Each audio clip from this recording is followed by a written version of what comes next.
The nurse handed me a plastic bag. Inside were my daughter's clothes, or what was left of them. Her jeans were shredded, stiff with drying blood and mud.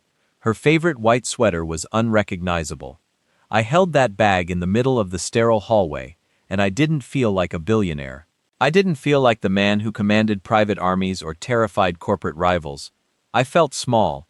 I felt like I was drowning in the fluorescent lights of the emergency room. My little girl Ivy was behind those double doors, and the doctor had just told me they weren't sure if she would ever wake up again.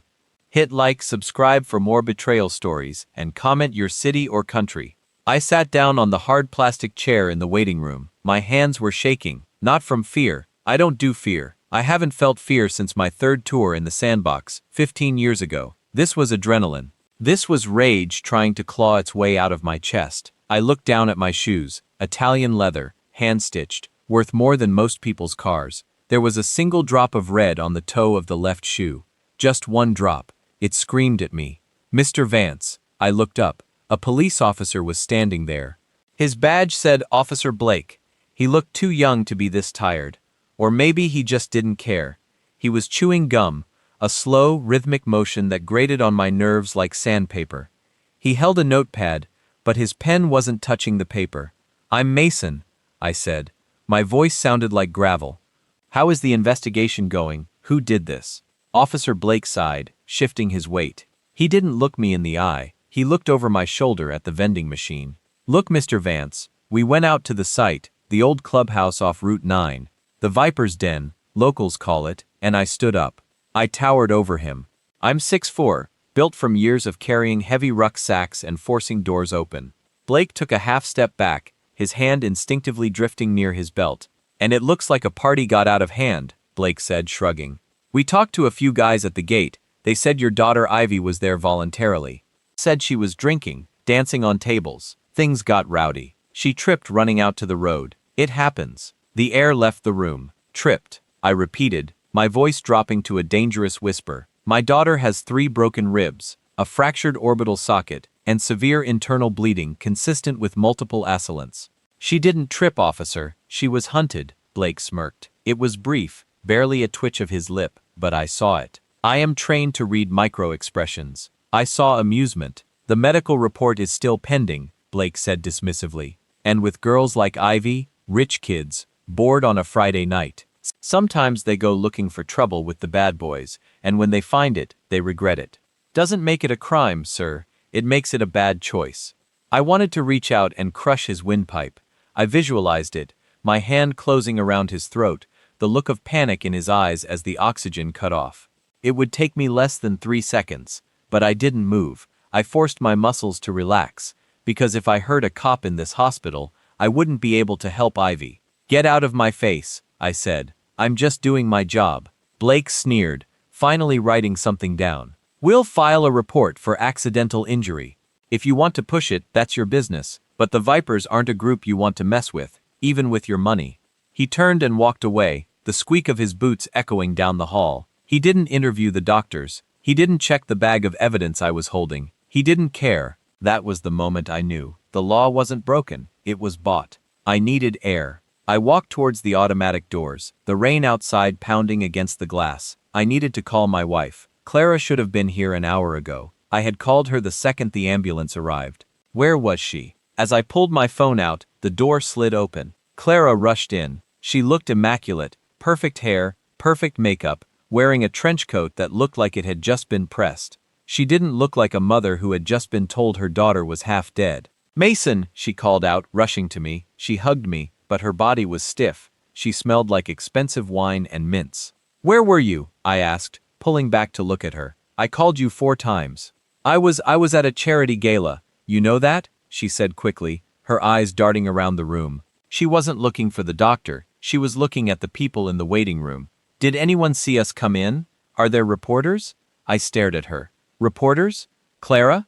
Ivy is in a coma. Who gives a damn about reporters? We have a reputation, Mason," she hissed, lowering her voice. "If the board finds out our daughter was at a biker clubhouse getting used like that, the stock prices will plummet. We have to control the narrative." I felt a cold chill settle in my stomach. It was colder than the rain outside. "Control the narrative?" I asked slowly. She was attacked. Clara, she didn't go there to party. She hates that scene. She was supposed to be at the library. Clara looked away. She pulled her phone out of her pocket. Her thumb was flying across the screen, deleting things, messages, logs. I watched her reflection in the glass door. She was deleting call history. Why are you deleting calls, Clara? I asked. She froze. I'm not. I'm just clearing space. My phone is full. Your 512 GB phone is full. Stop interrogating me, Mason. I'm upset. She snapped, shoving the phone into her purse and clutching it tight against her chest. I'm going to find the doctor. You look like a mess. Go wash that blood off your hands before someone takes a picture. She walked past me, her heels clicking on the linoleum. She didn't ask to see Ivy. She didn't ask if Ivy was in pain. She went straight to the administration desk. I stood there alone in the hallway. The cop was laughing at me. My wife was worried about stock prices. My daughter was broken in a bed 50 feet away. I looked down at the plastic bag in my hand again. Through the clear plastic, I saw Ivy's phone. The screen was cracked, but I could see a notification light blinking weakly. I reached in and pulled it out. The battery was at 2%. I pressed the side button. It wasn't locked. Ivy trusted me. She never locked her phone around me. The last app open wasn't the library schedule. It was her messages. The last text she sent was 2 hours ago, right before the attack. It wasn't to her boyfriend. It wasn't to her friends. It was to Clara. Mom, I'm here where you told me to go. The guy with the snake tattoo is looking at me weird. You said you'd meet me here. Where are you? I'm scared. The phone died in my hand. The screen went black. My heart stopped. My own wife sent her there.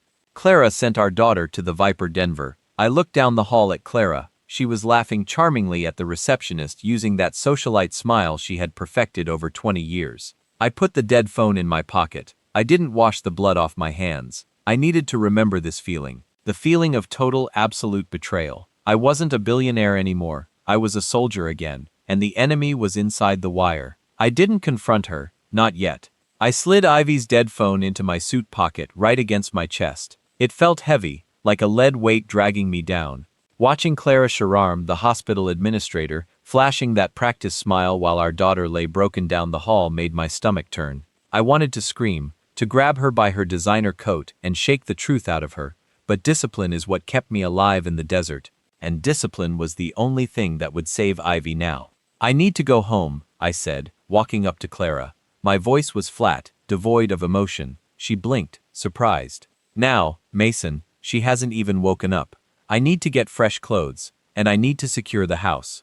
I lied, if the press is coming.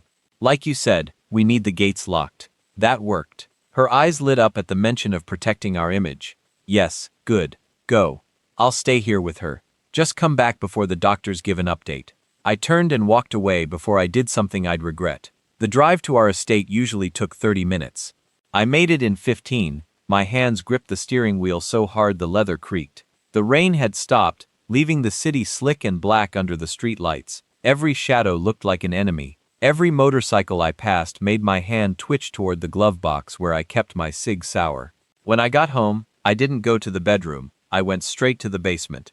Most people have wine cellars or home theaters. I have a server room. When you run a private military contracting firm, you don't rely on the local police for security. You build your own. The room was cold, humming with the sound of cooling fans.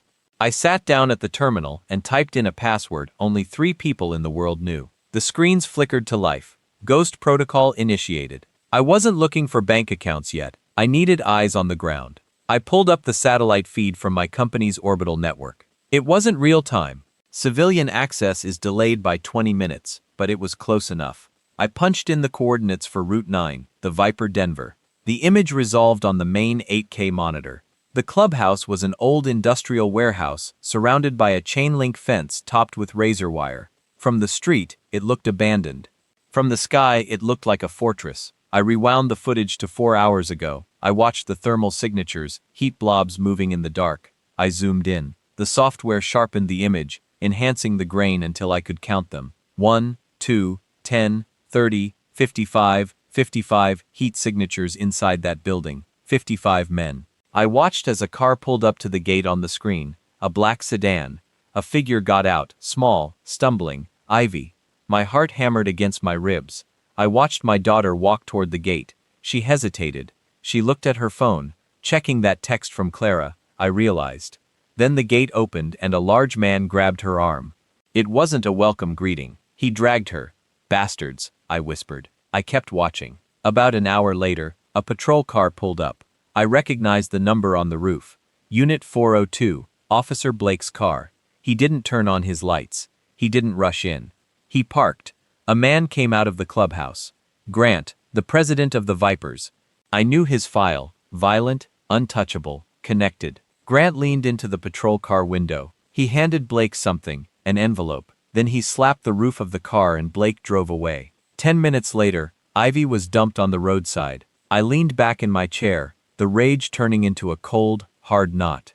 The police weren't just dismissive, they were on the payroll. Blake had been there while my daughter was screaming inside, and he took a payoff to look the other way. I needed physical proof. Satellite footage wasn't admissible in court without declassification, and that would take months I didn't have. I needed a witness or photos from the ground. I picked up my burner phone and dialed Felix. Felix was an ex-detective who got kicked off the force for being too honest. He was the only private investigator in the city I trusted. He answered on the second ring. Mason, it's 3 a.m. I have a job, Felix. Triple your rate, I'm listening. The Viper's Den on Route 9. Ivy was hurt there tonight. The cops are burying it. I need you to go down there, stay in the shadows, and get me license plates. I want the name of every man who parked a bike there tonight. And I need to know who cleans up the mess. There was a pause. The Vipers, Mason, that's suicide. They aren't just bikers. They run the drugs for the cartels. They have military hardware. So do I. Felix, just get the plates. Don't engage. I just need the list. All right. Felix sighed for Ivy. I'm on it. I'll call you in an hour. I hung up and started printing the faces from the satellite feed. I was building a kill list, though I told myself it was just an investigation. I pinned the photos to the corkboard on the wall. 55 faces, 55 targets. I went upstairs to shower, scrubbing the dried blood off my hands until my skin was raw. I changed into a fresh suit, but I strapped a shoulder holster under my jacket this time. The world had changed tonight. I wasn't going to be caught unarmed again. I was pouring a cup of black coffee in the kitchen when my burner phone rang. It had been 40 minutes. Felix was fast.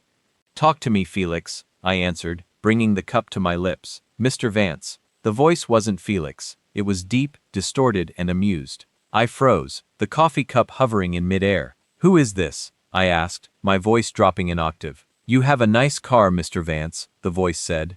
And a lovely house, but you should really be more careful with your employees. They tend to have accidents. Where is Felix? Felix had a little trouble navigating the curve near the quarry. Brakes failed. Tragic, really. My grip tightened on the phone. If you touched him, listen to me closely, rich boy. The voice snarled, the amusement gone. We know who you are, we know where you live, and we know your wife has a very expensive taste in jewelry. Go back to your boardroom. Leave the streets to us. If we see another drone or another cop or another snooping PI, we won't just hurt your daughter next time. We'll finish the job. The line went dead. I slowly lowered the phone. I didn't throw it. I didn't scream. I placed the cup down on the counter with a deliberate soft clink. They killed Felix. In less than an hour, they had spotted him, killed him, and used his phone to call me. This wasn't a street gang. This was a paramilitary organization with counter-surveillance capabilities. They knew I was watching. They knew about the drones. I walked back down to the basement. I looked at the map on the screen. The red that was Felix's phone was stationary at the bottom of the rock quarry, 3 miles from the clubhouse. I wasn't dealing with criminals. I was dealing with an occupying force. I looked at the picture of the clubhouse again, the steel doors, the perimeter fence, the guards. You want a war? I whispered to the empty room. Okay, war it is. I opened a new file on the computer. I didn't label it evidence.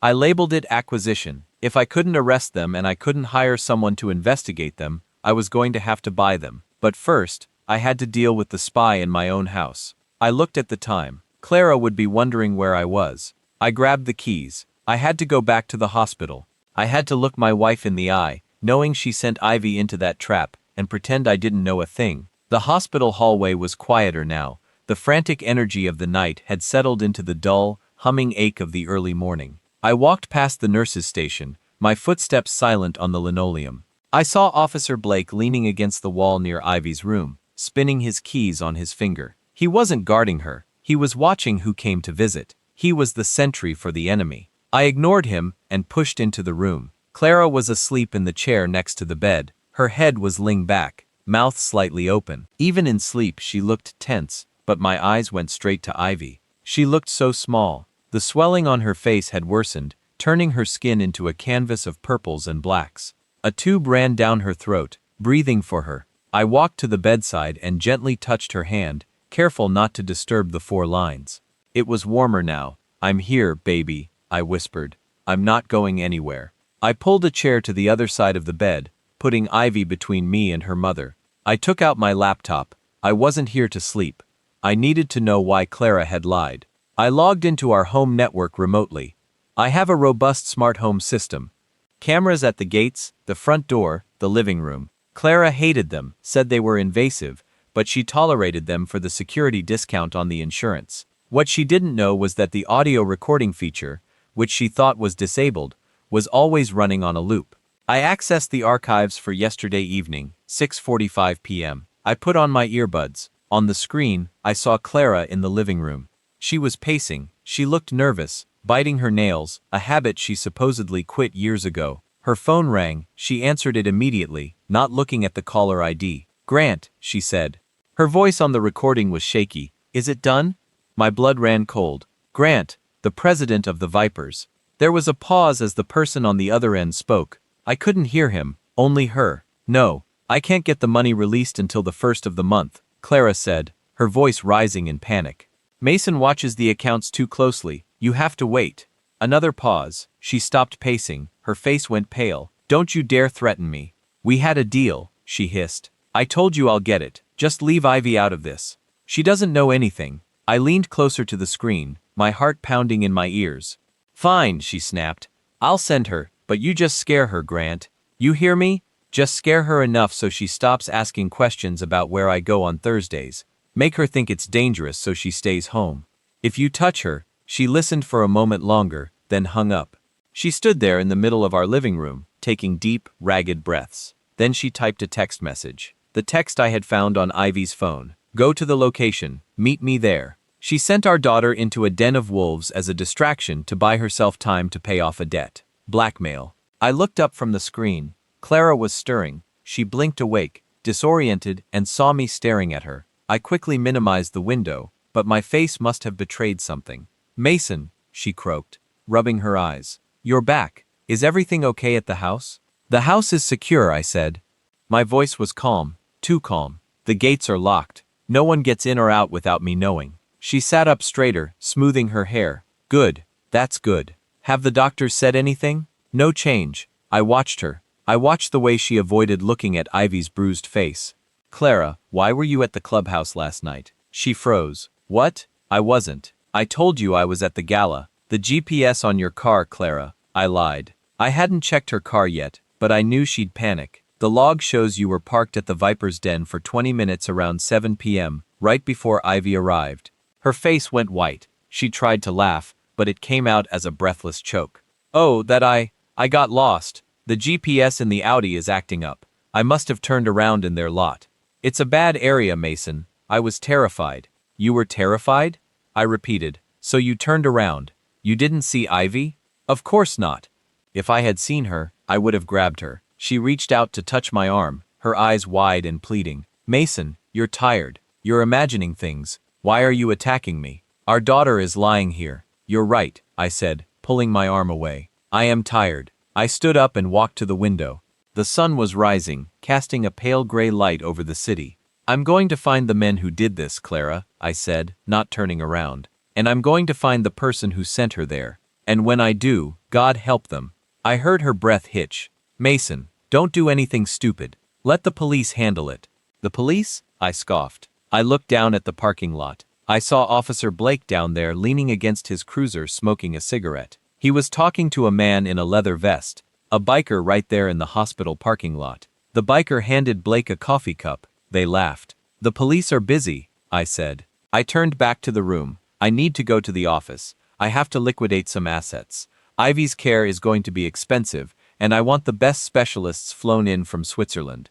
"Liquidate assets?" Clara asked, her voice sharp. "Which assets does it matter? I challenged her. Well, yes, Mason. We have a portfolio to maintain. You can't just sell things off without consulting the board. Without consulting me, there it was. The greed, the fear. She wasn't worried about Ivy's brain surgeon. She was worried about the money she owed Grant. I'm selling the vintage car collection, I said.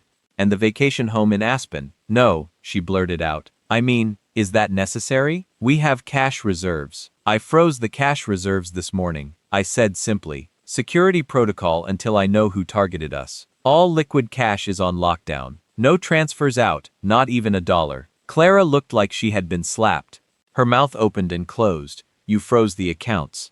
To protect us, honey, I said, stepping close to her and kissing her on the forehead. She felt cold.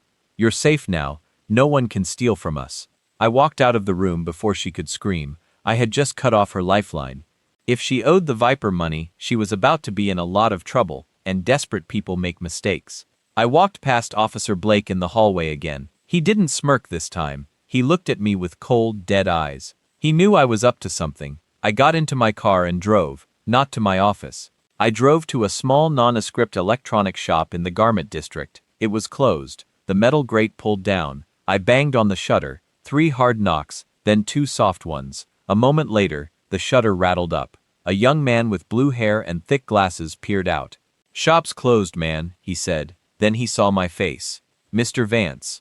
Holy, I need a ghost setup, Leo, I said, ducking under the shutter, and I need it now. High-gain directional microphones, pinhole cameras, and a signal jammer strong enough to black out a city block. Leo blinked. What are you planning? A heist?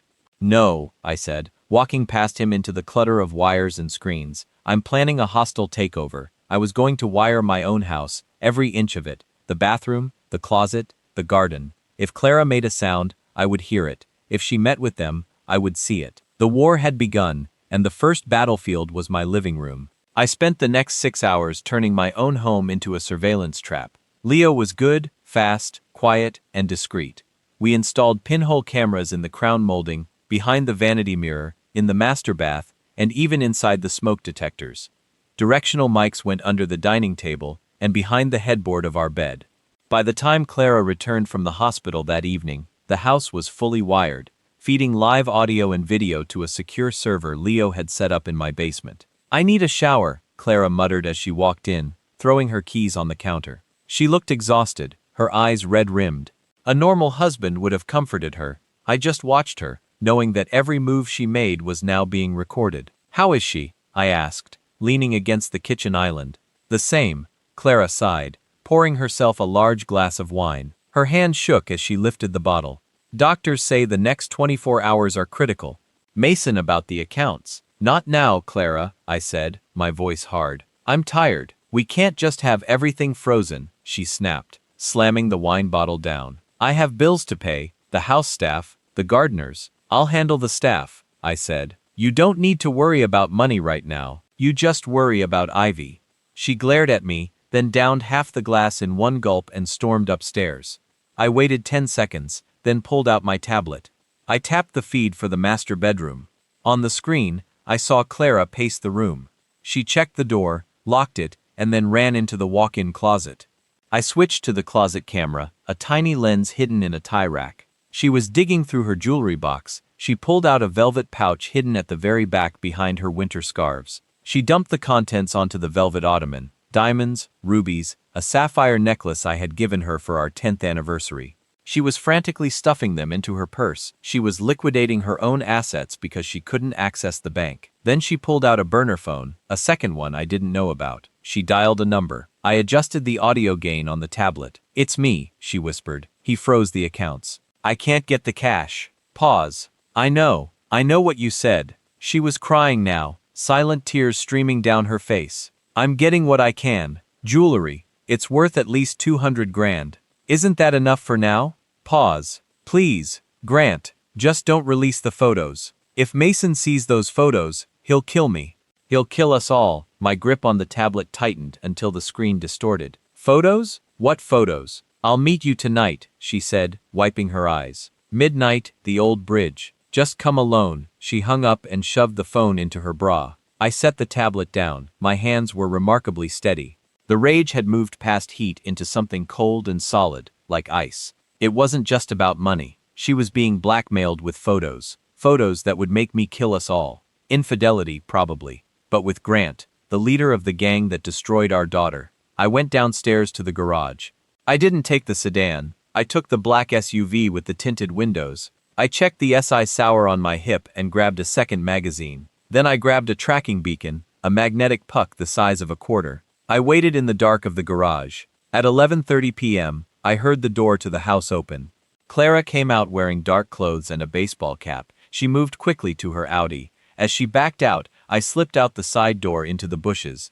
As her car paused at the end of the driveway, waiting for the gate to open, I sprinted low and slapped the tracker under her rear bumper. She sped off into the night. I gave her a 3-minute head start, then followed. The tracking app on my phone led me out of the wealthy suburbs, past the city center, and down toward the industrial district. The old iron bridge was a rusted relic spanning a dried-up riverbed. It was a place for drug deals and dumping bodies. I parked a quarter-mile away and moved in on foot. The shadows were my friends. I moved silently, using the rusted girders for cover. I saw Clara's Audi parked in the middle of the bridge. Her headlights were off. She was standing by the railing, clutching her purse. A moment later, the roar of an engine cut through the silence. A motorcycle, a single bike pulled up. The rider killed the engine and dismounted. He was huge, at least 6'5" wearing a leather cut with the Viper's logo on the back. President, this was Grant. I pulled out my camera with the telephoto lens. I needed evidence.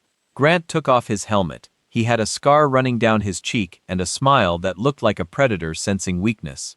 "You look good, Clara," he said. His voice carried over the water. "Shut up," she spat here. She threw the bag of jewelry at him. He caught it one-handed. He opened it, looked inside, and whistled. "Classy, but it's light, Clara. This isn't 5 million. It's all I have," she screamed. "Mason locked the accounts. You have to give me time." "Time is money, sweetheart." Grant laughed. He stepped closer to her. He didn't look threatened. He reached out and touched her face. She flinched, but she didn't pull away. "You remember when you liked it rough, Clara?" He purred. "Back before you snagged the billionaire. You were wild then. That's the girl in the photos. The girl who liked to party with the club. I was 19, she cried. That was a lifetime ago. Please, Grant. If Mason sees those pictures, if he knows I used to be one of you, pass around property." I lowered the camera. The pieces clicked into place. Clara wasn't just having an affair. She was from this world. She had been a club girl before she reinvented herself, changed her name, and met me. She had buried her past so deep I never found it, and now Grant had proof. "He'll divorce you," Grant said, toying with the necklace. "He'll throw you on the street and then you'll be right back where you started with us. Just take the jewelry and leave us alone," Clara begged. "You heard Ivy. That wasn't part of the deal. Ivy was collateral." Grant shrugged. The boys got excited. "She looks just like you did at that age. It's poetic." "Really?" That was it. The world narrowed down to a single point. Grant's head. I had the pistol in my hand. I raised it. I could end it right now. A single shot from 50 yards. I wouldn't miss.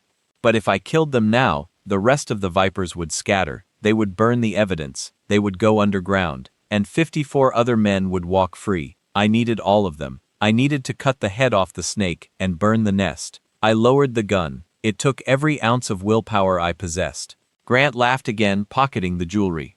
"Next week, Clara 5 million or the photos go to the press and to Mason." He got on his bike and roared away. Clara stood there alone on the bridge, sobbing into the dark. I watched her for a long time. I felt nothing for her. The woman I loved was dead. She died the moment she traded our daughter's safety for her own secrets. I turned and walked back to my car. I had the confirmation I needed. The enemy wasn't just at the gate. She was sleeping in my bed. It was time to initiate phase 2. I picked up my phone and dialed a number I hadn't called in 6 years. "Nathaniel," I said when the line picked up. "Mason, is everything okay?" "No, I'm activating the unit. Get the boys. We have a job." "What kind of job?" "Pest control," I said. "We're going to buy a building." The next morning, I moved like a ghost in my own house. I made coffee for Clara. I asked her how she slept.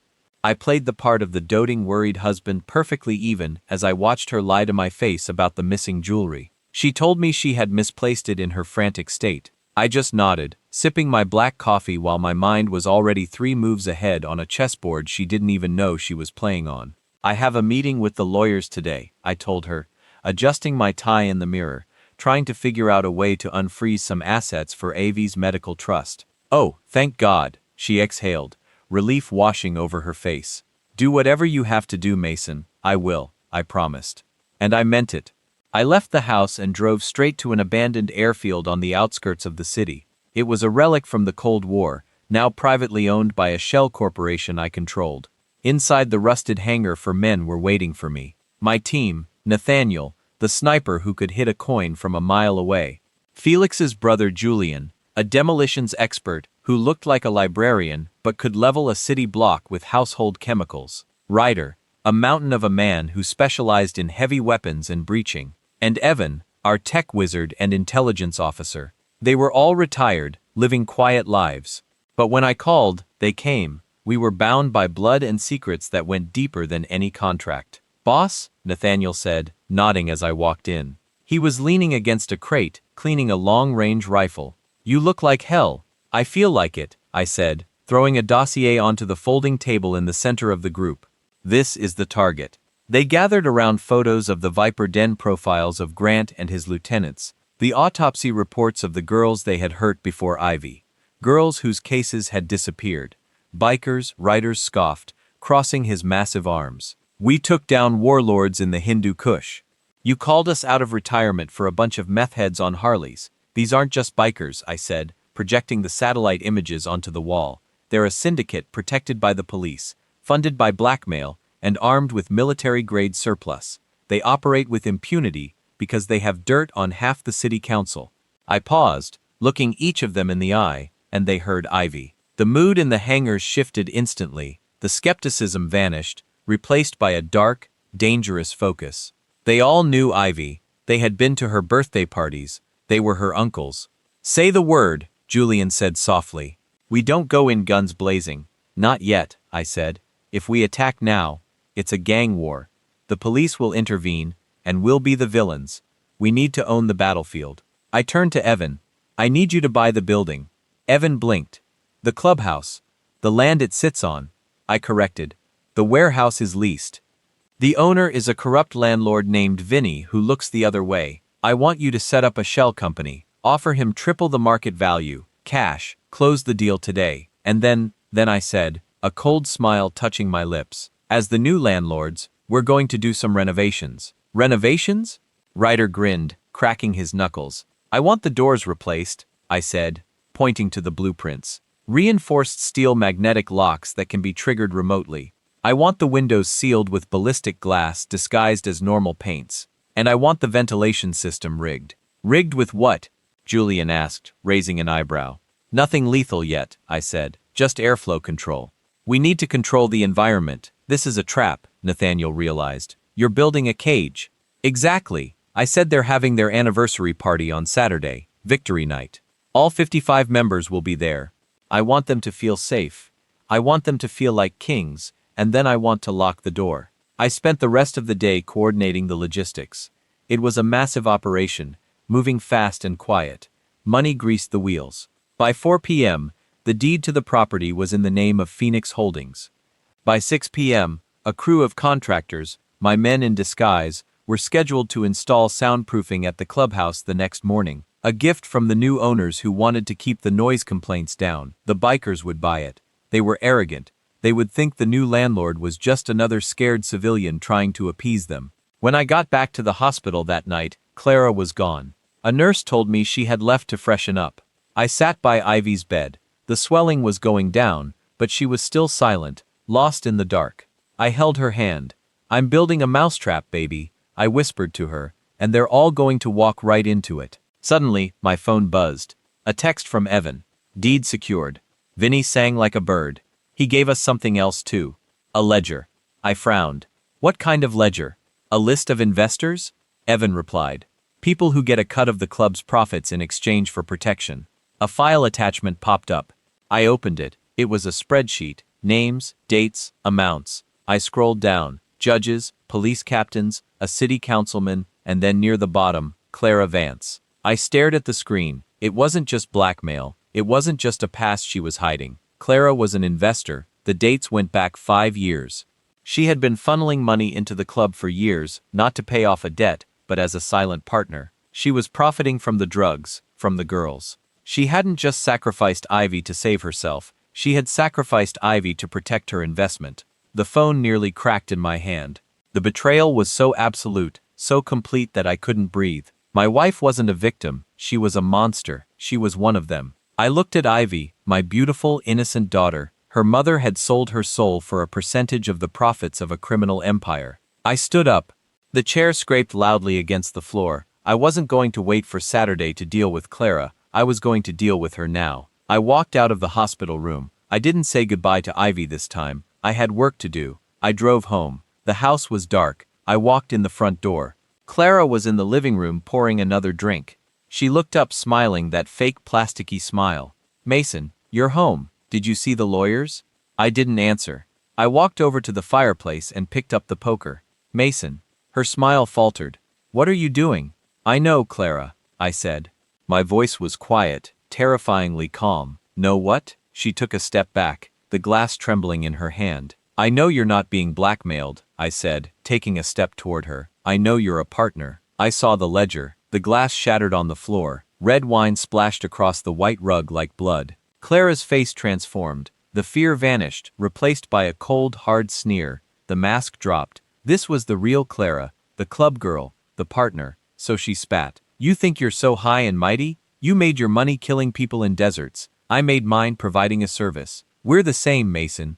"We are nothing alike," I said. "What are you going to do?" She laughed, a harsh, brittle sound. "Kill me? You won't. You're too civilized now. And if you touch me, Grant will burn this whole city down. Grant won't be able to help you." I said. "He has his own problems coming." I didn't hit her. I didn't need to. "Pack a bag," I said. "What?" "Pack a bag. You're leaving tonight. I'm not going anywhere. This is my house. This is my house," I roared, the anger finally breaking through. "And you were trespassing. Get out before I forget that I'm a father, and remember that I used to be a killer." She looked at my eyes.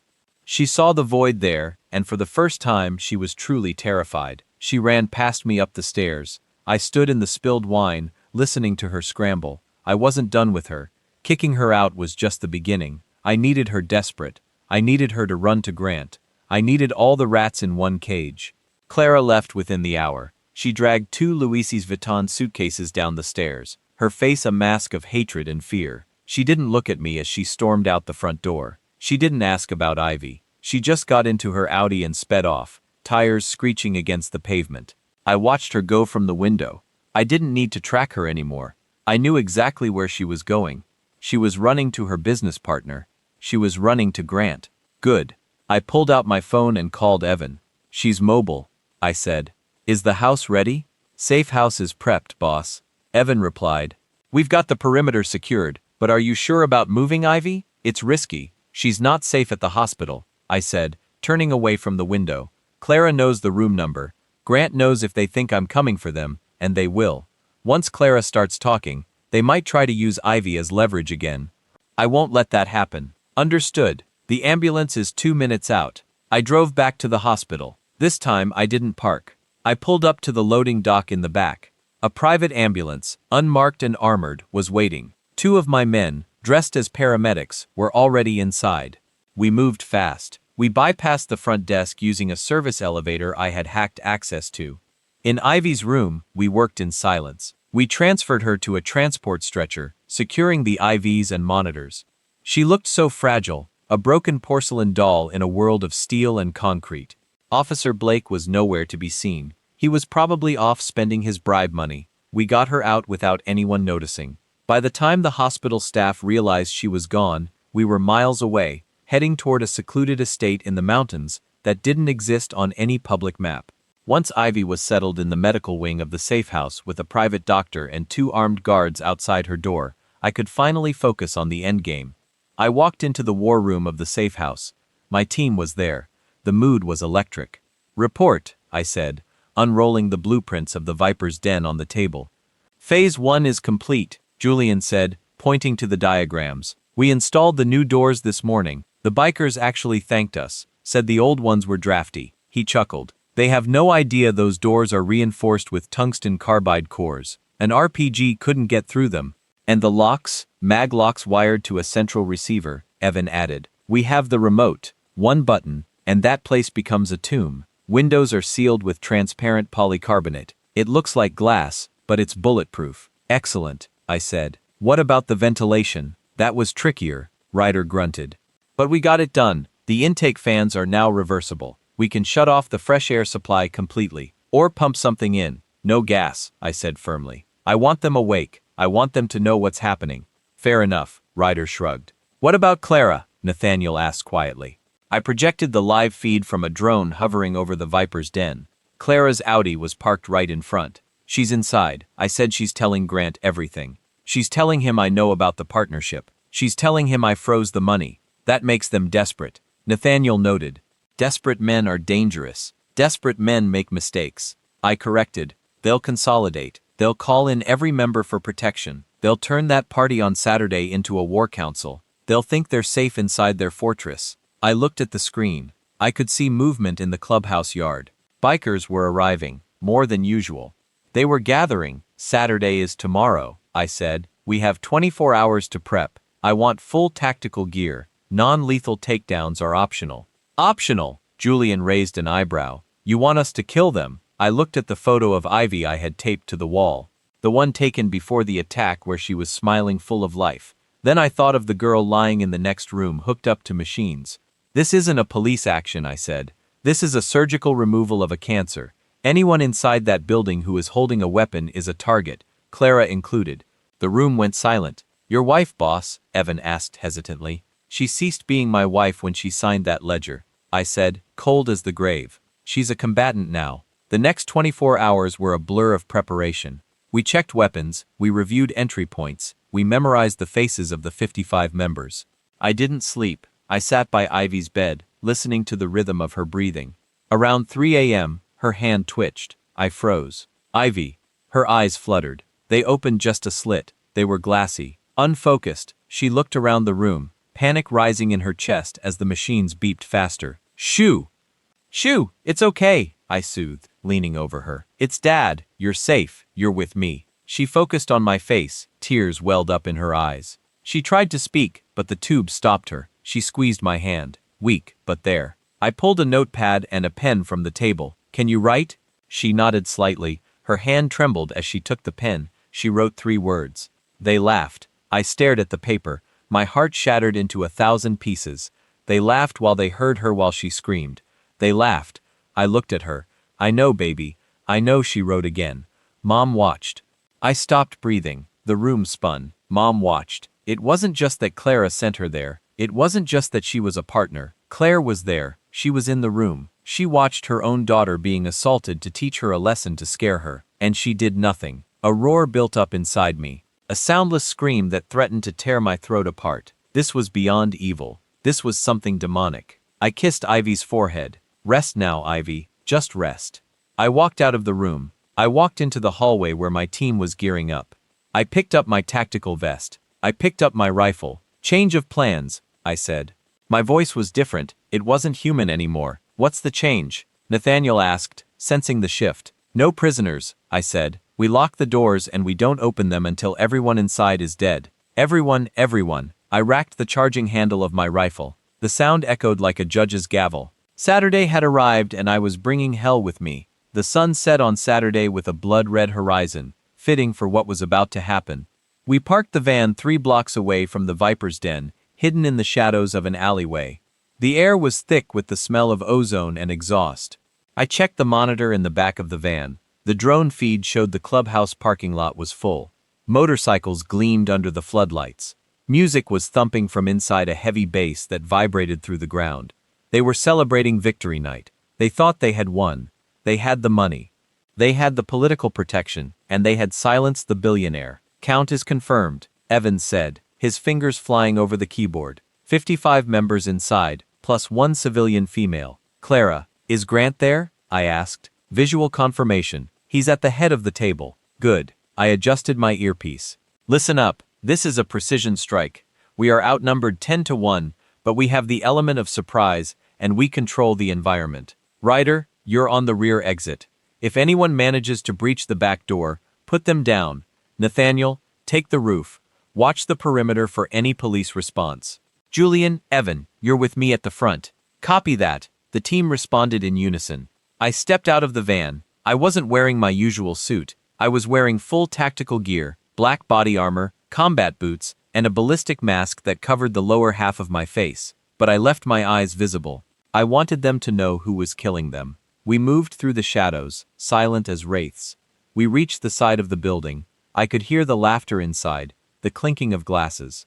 I pressed my hand against the cold brick wall. My daughter's words burned in my mind. They laughed. Mom watched. Evan, I whispered. The doors. Evan pulled out the remote. He looked at me for confirmation. I nodded. He pressed the button. Thud clank. The sound was massive. A mechanical slam that shook the building. The heavy steel shutters we had installed over the windows dropped instantly. The front and back doors engaged their magnetic locks with a deep resonant hum. The music inside stopped. What the hell was that? I heard a muffled voice shout through the wall. I walked to the front door. There was a camera mounted above it, part of the security upgrade we had given them. It was connected to a speaker system inside the main hall. I pulled out my phone and accessed the PA system app. Testing, testing, I said. My voice boomed inside the clubhouse, amplified to a deafening volume. Silence inside. Who is that? Grant's voice came over the internal mic. Who's messing with the system? Open the door, someone yelled. I heard the handle rattle, then a heavy thud as someone threw their shoulder against it. It didn't budge. It's locked. The shutters are down. Panic was starting to ripple through the room. Good evening, gentlemen, I said into the phone. And Clara. I heard a gasp. Mason. Clara's voice was shrill, terrified. Mason Vance, Grant roared. You listen to me. You open these doors right now or I swear to God. You swear to who? I cut him off. You don't have a God, Grant. Men like you. You worship nothing but filth. We have hostages, Grant lied. We have girls in here. No you don't, I said calmly. I checked the thermal scans. Just you, your boys, and my wife. 56 rats in a trap. What do you want? Grant screamed. Money. We can make a deal. I don't want your money, I said. I have plenty of money. Money bought this building. Money bought those doors. Money bought the silence of the police captain you own. I paused, but money couldn't buy my daughter's innocence back. Mason, please. Clara was sobbing now. I didn't mean for it to happen. They forced me. Liar, I whispered. You watched. The room inside went deadly silent. You watched. I repeated louder this time.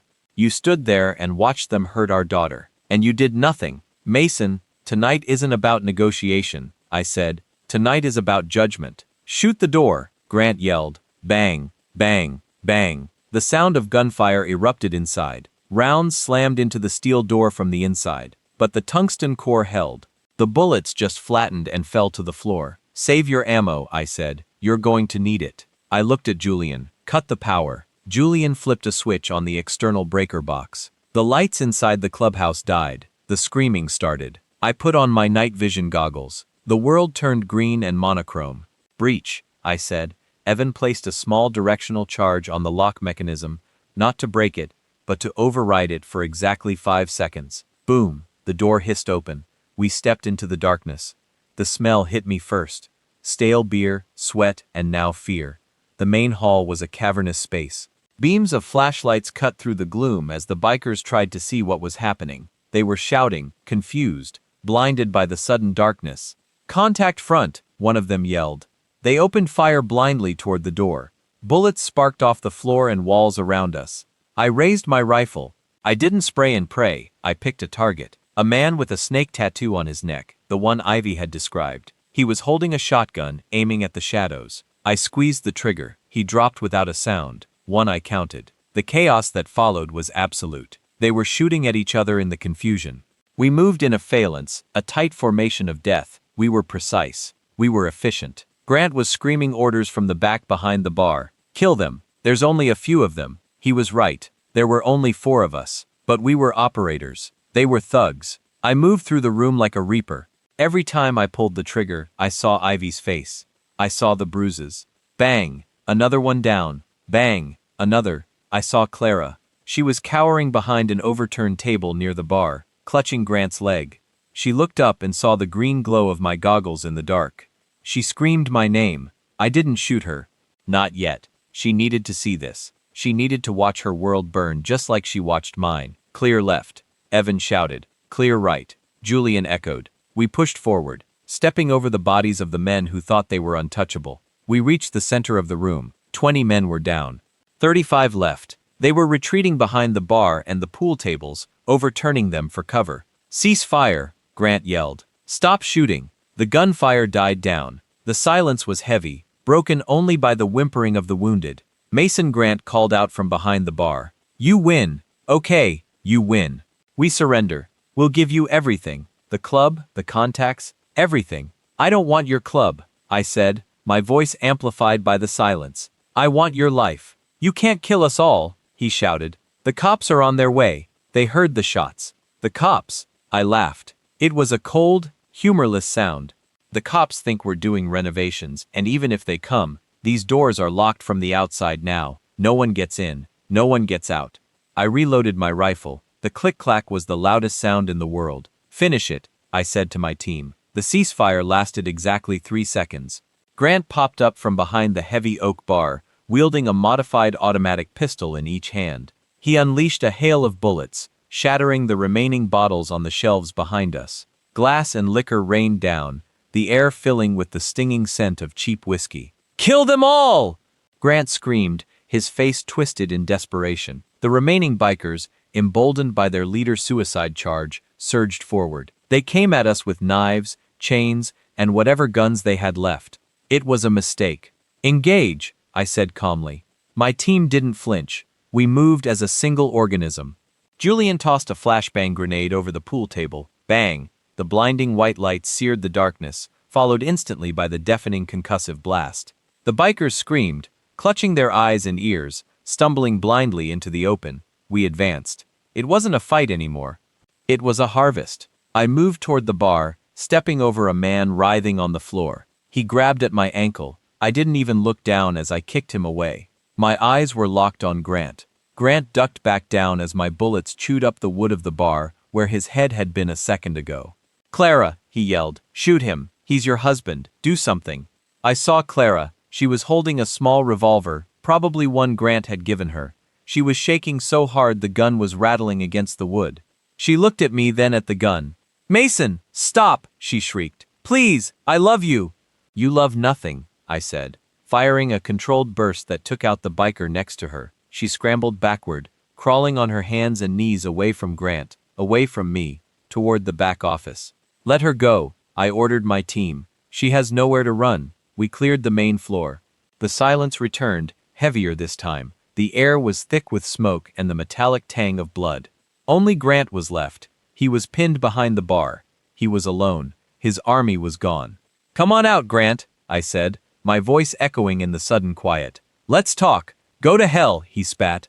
I'm already there, I replied. I'm just the tour guide. I signaled Julian. He moved to the left flank. Evan moved to the right. You have no leverage, Grant, I said, walking slowly toward the center of the room. The police aren't coming. Your money is frozen. Your men are dead. It's just you and me. I have leverage, he shouted. He stood up suddenly, dragging someone up with him. It was Clara. He had grabbed her as she tried to crawl past him. He had his arm wrapped around her throat, the barrel of his gun pressed against her temple.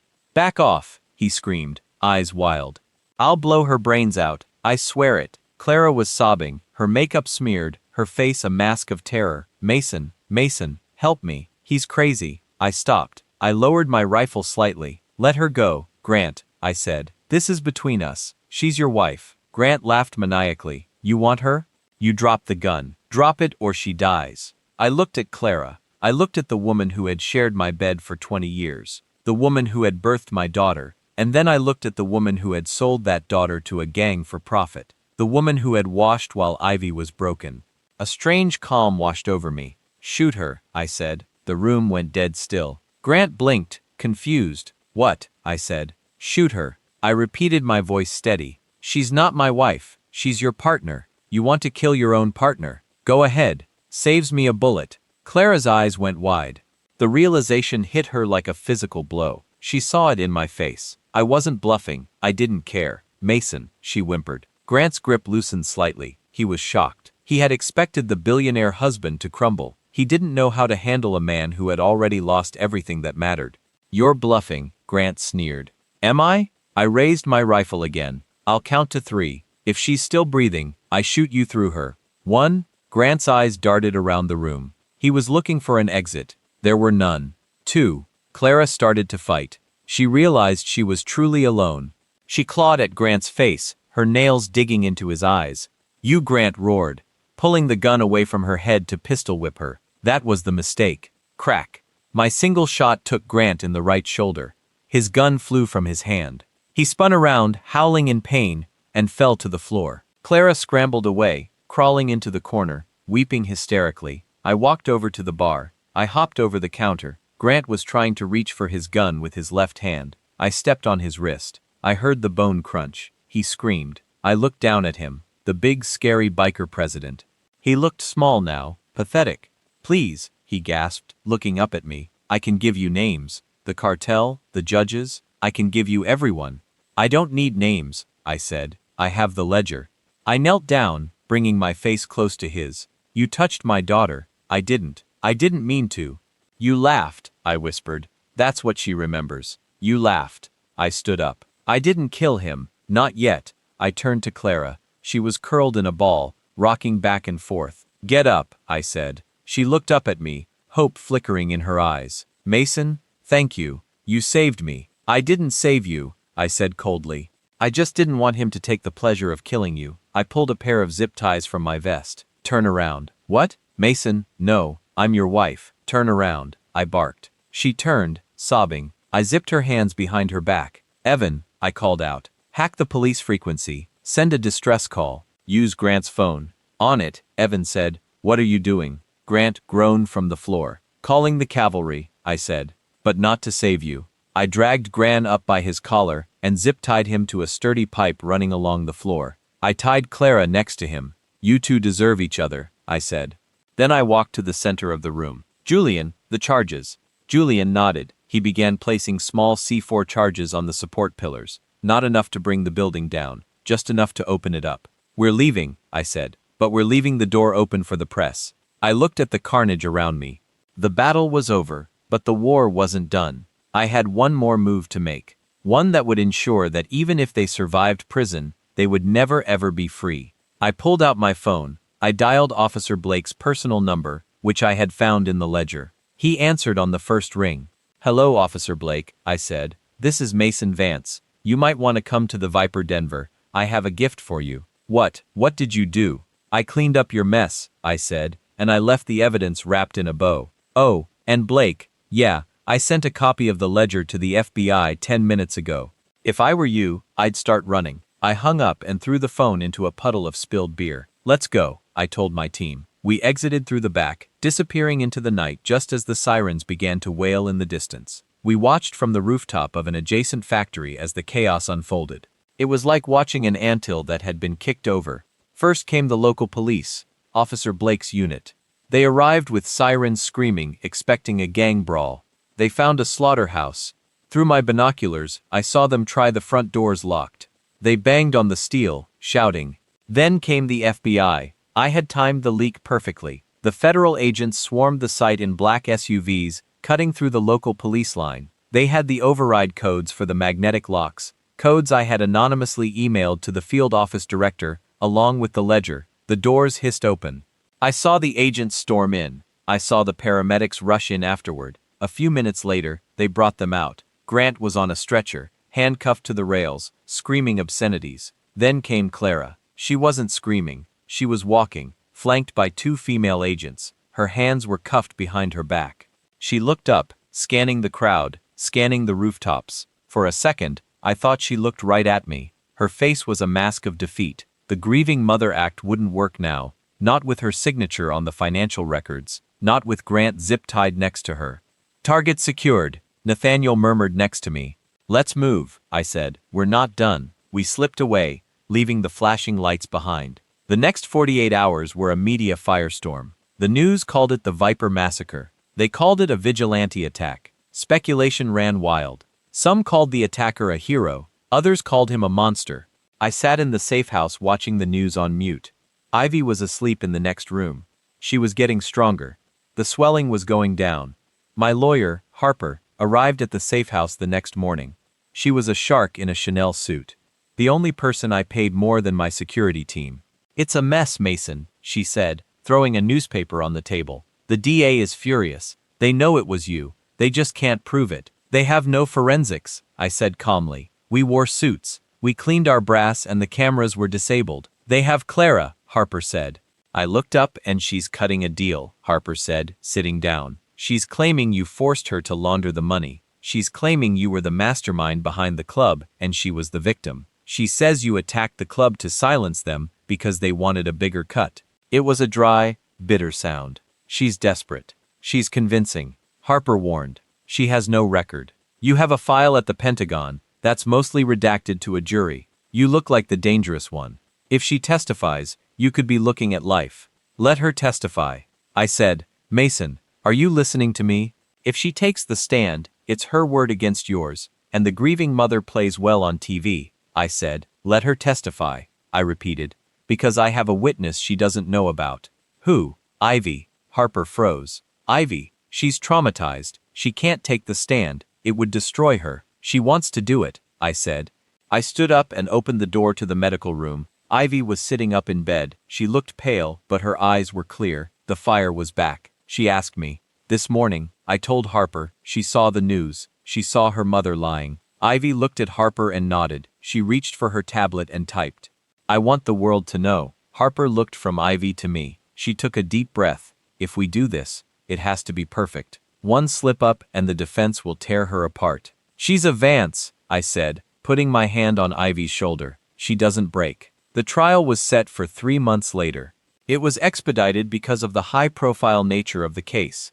The trial of the century, they called it. I spent those 3 months in a cell. I turned myself in the day after the raid. I didn't resist.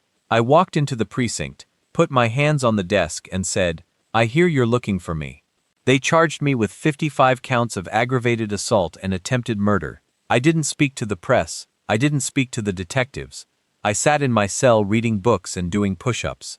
I was calm. I knew the plan. The day of the trial arrived. The courtroom was packed. Reporters, cameras, curious onlookers. Clara was there. She was sitting at the prosecution table looking frail and sympathetic. She had dyed her hair back to its natural brown. She wore a modest gray dress. She looked like a saint. Grant was there too, in an orange jumpsuit, glaring at me from the defense box. His arm was in a sling. I sat with Harper. I wore my best suit. I didn't look like a vigilante. I looked like a CEO. The prosecutor, a man named Sterling who had ambitions for the governor's mansion, started his opening statement. He painted me as a cold-blooded killer, a man who thought he was above the law. He painted Clara as a terrified wife caught in my web. Then he called Clara to the stand. She cried. She sobbed on cue. She told the jury how I was abusive, controlling, how I forced her to sign those checks, how I threatened to hurt Ivy if she didn't comply. I just wanted to protect my daughter.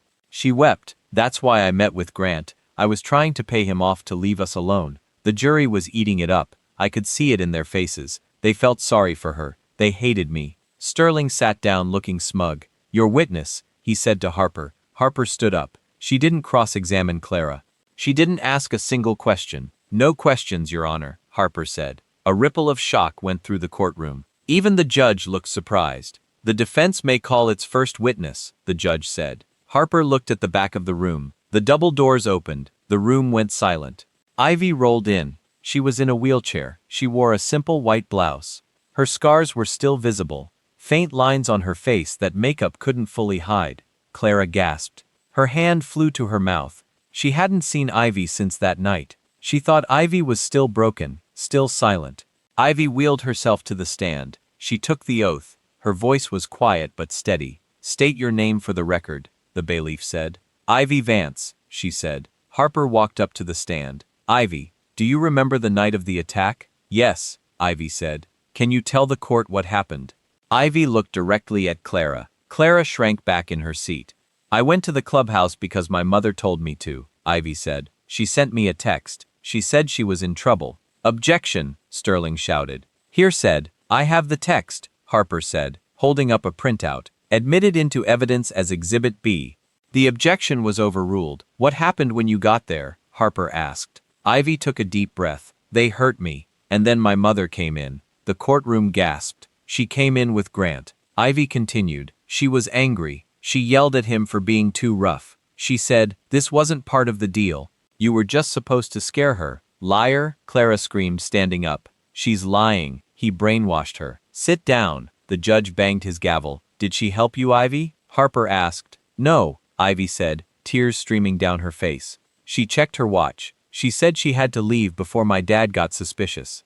She left me there. Do you have any proof of this? Harper asked. Yes, Ivy said. I recorded it. The silence in the room was absolute. My phone was in my pocket, Ivy said. I turned on the voice memo app when I walked in. It recorded everything. It uploaded to the cloud automatically. Harper pulled out a flash drive. Your Honor, we would like to play the recording. Clara's face went white. She looked at Grant. Grant looked at the floor. They knew it was over. The judge nodded. Proceed. Harper plugged the drive into the court's AV system.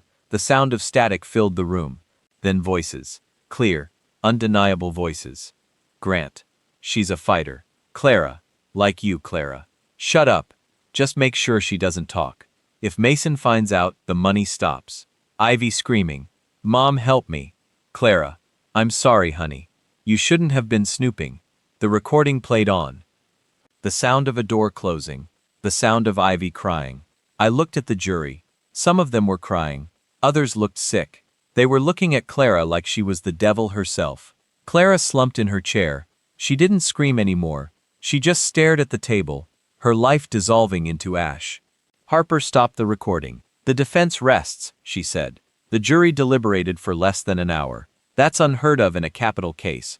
But then again, they had heard the voice of a mother condemning her own daughter to hell. When they returned, the foreman stood up. He didn't look at me. He looked at Clara. His expression was one of pure disgust. On the count of aggravated assault against Mason Vance, not guilty. On the count of attempted murder, not guilty. The list went on. 55 counts. 55 not guilty verdicts. The logic was twisted, but legally sound. Harper had argued defense of a third party by proving Clara and Grant were in an active conspiracy to harm Ivy, further to silence her permanently. My attack on the clubhouse was legally reframed not as revenge, but as a rescue mission. The law allows you to use lethal force to stop a felony in progress.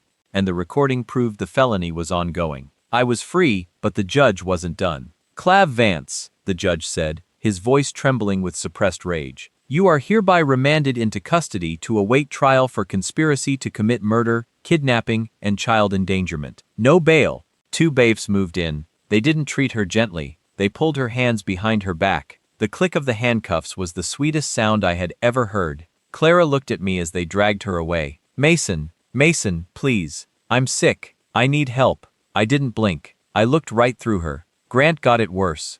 Since he was already a convicted felon in possession of a firearm and the leader of a RICO syndicate, he was looking at 3 consecutive life sentences. As they let him out, he spit at me. It landed on the glass petition. I just smiled. A small, cold smile. I walked out of the courtroom with Ivy. The press was swarming, shouting questions. Mr. Vance, do you feel justice was served? Mr. Vance, will you sue the police department? I ignored them all. I pushed Ivy's wheelchair to the waiting car. Nathaniel was driving. He nodded at me in the rearview mirror. Where to, boss? Home, I said. But not the big house. Take us to the cabin. We drove north, away from the city, away from the noise. The cabin was a small place on a lake, miles from the nearest neighbor. It was quiet there. That night, I sat on the porch watching the sunset. Ivy wheeled herself out. She had a blanket over her legs. Dad, she asked softly. Yeah, honey, is it over? I looked at the water. Was it over? The men were dead or in prison. Clara was gone. The corrupt cops were being investigated by the feds. The fighting is over, I said. Now the healing starts. She reached out and took my hand. You were scary in the courtroom. I had to be. You look like a soldier. I am a soldier, Ivy. I always will be. But my war is done. She squeezed my hand. Thank you for what? For locking the door. I looked at her surprised. I heard the lock click, she whispered. That night at the clubhouse. Before the lights went out, I heard the lock and I knew you were there. I knew the bad men couldn't get out. I pulled her into a hug. I held her tight, listening to the wind in the trees. The world thought I was a vigilante billionaire, a hero, a monster. I didn't care what they called me. To the 55 men in that room, I was the angel of death. But to the girl in my arms, I was just dad, and that was the only title that mattered. It has been exactly 365 days since the steel doors of the Viper's Den slammed shut. A full year. Today, I stood in front of that building one last time, but I wasn't wearing body armor. I wasn't holding a rifle. I was holding a cup of coffee, and the sun was shining. The air didn't smell like blood or stale beer anymore. It smelled like dust and diesel fuel. "Ready, Mr. Vance?" the foreman shouted from the cab of the excavator. I looked down at Ivy. She wasn't in a wheelchair anymore. She was standing on her own 2 feet, leaning slightly on a cane. The physical scars on her face had faded to thin silvery lines that you'd have to look closely to see. But the strength in her eyes was new. It was permanent. "Do it," Ivy said. Her voice was strong. I signaled the foreman. The massive hydraulic arm of the machine swung forward. The metal bucket smashed into the roof of the clubhouse. Wood splintered, bricks crumbled, and the sign that still read Viper's Den snapped in half and crashed into the dirt. We watched it fall. The fortress of our nightmares was just cheap wood and drywall after all. It took 4 hours to level the place. By noon, there was nothing left but a flat patch of earth. "What are you going to build here, Dad?" Ivy asked, watching the dust settle. "Nothing," I said. "I donated the land to the city this morning. They're going to turn it into a community garden. Flowers, Ivy. We're going to bury the hate under wild flowers." She smiled. It was the first real unburdened smile I had seen in a year. We walked back to the car. As I opened the door for her, my phone buzzed. It was a notification from the prison system. "Inmate transfer complete. Clara Vance moved to maximum security." A letter had arrived at the house yesterday. It was from her. The envelope was stamped with the prison logo. I hadn't opened it. I had brought it with me. I pulled the envelope out of my jacket pocket. "Is that from her?" Ivy asked. She didn't call her mom anymore. "Yes? What does it say?" "It doesn't matter," I said. I took out my lighter. I flicked the flame to life and held it to the corner of the envelope. The paper caught fire quickly. We watched as Clara's handwriting curled and turned to black ash, floating away on the wind, drifting over the pile of rubble that used to be her kingdom. She would spend the rest of her life in a concrete box, wondering why her money couldn't save her. She would rot with the memory of the husband who outsmarted her and the daughter who survived her. That was the true revenge. Not the bullets I fired that night, not the fear I instilled in those men. The revenge was this: we were happy, we were free, and she was erased. I got into the car and started the engine. "Where to now?" Ivy asked, buckling her seatbelt. "Anywhere we want," I said. "We have a life to catch up on." I drove away, leaving the ruins in the rearview mirror. I didn't look back. A soldier knows when the war is over. A father knows when it's time to go home. Author's note to the family: if this story made your heart race, or if you felt the satisfaction of justice being served, please gently hit that like button. It helps these stories reach more people who need to hear them, and if you want to be part of our squad, subscribe and turn on the bell. We are building something strong here. I want to know where my family is watching from. Comment your city or country below. I love seeing how far our voice travels, and most importantly, tell me in the comments, what kind of story do you want next? Do you prefer military revenge, psychological thrillers, or emotional family justice? I read every comment, and I will write the next masterpiece based on what you want. One final question for you. If you were in Mason's shoes, standing in that room with the people who hurt your child, would you have waited for the police, or would you have locked the doors just like he did? Be honest. See you in the next epic thriller. Take care of yourselves.